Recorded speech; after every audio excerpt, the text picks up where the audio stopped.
পালাবো না। কোথায় পালাবো?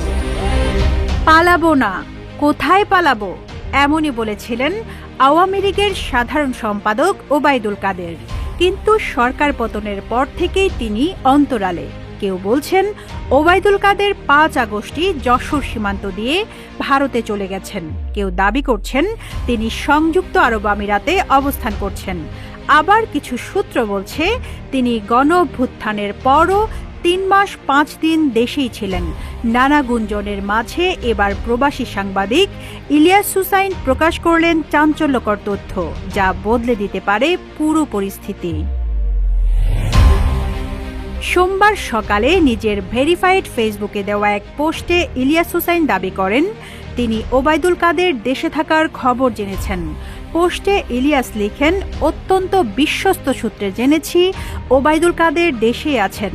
তিনি দেশ ছেড়েছেন কিংবা মারা গিয়েছেন, এসব খবর পরিকল্পিতভাবে ছড়ানো হচ্ছে।